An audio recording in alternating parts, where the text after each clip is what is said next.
One thing that is absolutely so important is that you're able to keep going when things get difficult, when your vision gets a little bit construed, that you're able to keep working towards your initial grand vision and work towards the thing with a purpose and with passion and vision. And three really good examples of this to me are from the indie game industry. That is what we're going to be talking about today. There's plenty of other examples, but I thought this would be easy to break down really quickly. And today I am recording this in my cousin Nolan's room because he is a bro and he's letting me do that. And me and my brother James are visiting here right now. But yeah, you can only see it if you're watching this on the YouTube. But anyway, I hope this is helpful for you. As always, if the podcast is helpful for you, if you want to help it grow, send a link to somebody, let them know what you think about it. And I'd really appreciate that. Also, check it out on Instagram at Yield to DF Down Podcast. Definitely looking to grow it and use it to help more people. Use my voice to unify and inspire and help you be the hero of your story and your life. With that all said, let's just jump right into it. So the first big story I want to talk about is with Bit Inc. Studios. So Mario Nesrock's pretty cool example of making the most of what you have. He started out in game development and just was interested, right? And so growing up in Brazil didn't have the very best of technology to get this ball rolling towards his dream, but this was his dream, so he kept working towards it. Tried making a Prince of Persia like game with 10 friends. Didn't go super well, but they tried and they made some mistakes and they got some things figured out. You think about it like back then computers didn't have as much processing power, and I make excuses all the time, and they did not make those excuses. They're like, we're gonna try to make this happen, do or die, we're just gonna go after it. And then they got into the Facebook gaming craze, made a game that was kind of like poking fun a little bit at one of the Brazil prime ministers or somebody in the government. It got like a million plays, and I was like, that was good too. And then Mario kind of left his job in 2016 to pursue this like more intensely and came up with this idea of Super Hiking League where basically the players climb up this vertical level and they have ropes and it's a challenge classic like game kind of like the NES days, and he just kind of worked really hard at it and had this inspiration and kind of worked towards it. And the thing I really like from his story is that he was able to willing to make the most of what he had. And one thing that I read from an interview he did was, I was not focused on getting content, I was not focused on fleshing out the game super big. I just wanted to get the gameplay down. I wanted to nail down the gameplay. And as far as life goes, we need to nail down like the daily routine. We need to figure out like how we're going to respond to things. And then you can focus on some of the bigger picture items, but you need to be able to figure out like where you're starting, like your groundwork. And the two biggest times you can influence what you do are the morning and the evening. You can work with those really easily, generally. And so I think that's super huge from his story, is just get something on the map, get something playable so somebody can get a feel for it. Like if you wanted somebody to invest in your game or have a seed round, you would need to have somebody who believes in the potential. And you see this with games like Forager and some of the other ones. I am a bit of a nerd with video games, but I'm honestly really inspired by the industry. Number two comes with Eric Barone. His story is so amazing to me. Back in 2011, he graduated in a computer science degree and looked around to find a job, couldn't find one. And so he decided, you know what, I'm going to build up my resume. I'm going to make a video game to build up my resume, right? That sounds pretty good. He'd already had story experience with coming up with stories, music creation, art, and programming. And so he decided to make his own game, which was super amazing. It's called Stardew Valley. I've played it a little bit on stream and just in person before, or just, by myself. And it's a really amazing game, honestly. And I think it's helped a lot of people during the pandemic, is to have this like chill game where you can just kind of move around and water your crops and just kind of have fun with the game and enjoy the game. And he was really inspired by Harvest Moon, and that was a big part of it in his growing up years. He spent a lot of time outside by a swamp near his house. And for him, he really wanted to make a game that was enjoyable, and he was not going to send it out until it was done. And this inspires me to no end. he would work and work and work on it, and the fans would be like, hey, I'm ready to buy the game, and he's like, it's not quite done yet. And he wasn't shooting for perfection. He was shooting for, I want it to be done and complete in my eyes. He wanted it to be, really good. It took around 5 years, 4.5 years of 10, 11, 12-hour days, which is kind of insane. I personally wouldn't recommend that.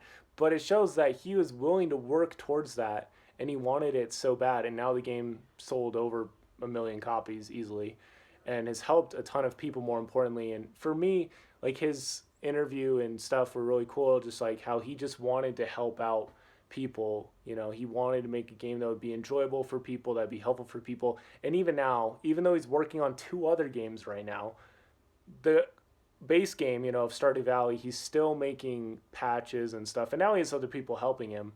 But I think it's a really good example that sometimes you have to go really hard and work towards your dream on your own, and then you'll get help from other people. And honestly, I don't mean to toot my own horn too much, but like, with the old gaming channel I made with my friends, a good part of it was me. I was really excited and wanted to help other people, and others were able to latch on to that desire that I had, and we were all able to work on that together. So sometimes you do have to work on that. And it talks about that in the magic of thinking big a little bit. Like, you sometimes have to be a crusader, but if you're a crusader for something that you're really passionate about, that people are also passionate about, you're going to get some traction. And you see this with like all those petitions for different things. I don't think anything really changes with those, but it's like, put this character in Smash Bros. Or whatever, make a movie sequel for this. At least shows that people are interested in that, which is cool. So the first two things that we've learned from this is to make something that is tangible, that's playable, and also make something that's enjoyable, that's fun for you to create. And I think in the beginning stages, getting started is really difficult, but you're able to create something that you enjoy. I mean, the podcast, I enjoyed it initially, but I've enjoyed it more and more over time as it's become more my own. And I was thinking about it today, like, there are literally people around the world who listen to this, and it's like a radio show in a way, and I could put in sound effects, and I could do so much with it because I love sound effects. I could do so much with it. The sky is not even the limit. I was thinking about today too, like, the only limitations are your imagination and time. That's really it. I mean, there's other limitations, of course, but those are like two of the biggest limitations. And the third thing comes from Dan Fornace. Growing up, he played a lot of video games. Didn't really dig as much about like his early life from his interview. Just that he really wanted a game that worked the way like a competitive fighter player would want the game to work, because he made the game Rivals of Aether. I'll have links to all these interviews in the show notes if you're interested in reading it. And if you're interested, like, I like talking about video games, but I also just like talking about, building up businesses and self-care and helping out other people. But if you're interested, I could do more about this topic. But he just had like different things that would be kind of built into the game to make it easier for people and made it a little more accessible. One of my favorite things about Rivals of Aether is he's literally created this entire world of all these animals that like fight each other and stuff and have these elemental powers, but they all have their own stories. Like, Orcane is like a magician kind of figure, kind of like a sleuth, like sneaky guy, kind of does good, kind of like a Robin Hood figure a little bit. Then you have all these other characters, and they all have their stories and backstories. And so he's created this entire world to create out of. So even if people aren't super amazed about Rivals of Aether, they might still like the lore and the story. If he made like an RPG, which I think he's making an RPG of in that same world, you have so much to work with. And you get that with like Harry Potter too. You like make a movie in the Harry Potter world. And this is where world building becomes so valuable and useful, is people get invested in that and they're willing to work around that. And so whenever you're creating a business in your own personal brand, you are creating this world for people to live in, and you want it to be clear. You want the understanding, you want like things to make sense. You also want it to be consistent, and you want it to be enjoyable for people to be there. Otherwise, they're not going to spend much time there. But the real takeaway I take from this is like to have a lot of those things built in that you want to be built in. So, for me, I have a lot of Evernote notes built in to help me live a life that I want to live, a life where I'm experiencing happiness, a life where I feel like I'm drawing closer to God, I'm helping other people, and I have Evernote notes to help me with each of those things. So, in conclusion, we talked about creating something that's tangible, something that's enjoyable, and something that has those mechanics built in that do what you want it to do. And I think we can apply this to businesses, getting something off the ground, creating until you have something that you can hold on to, that you can work with. And I think it's really important just to keep going. And I don't know who needs to hear this, but seriously, the world needs to hear your voice. They need to know your talents. They need to hear what you have to offer. They need to see your creations. I think of if Eric Barone had quit, if Dan Fornes had quit. There's this vision that you have that truly can bless the world a lot, and it might only be in your head. And it helps to get the ball rolling because you never know what it can lead to.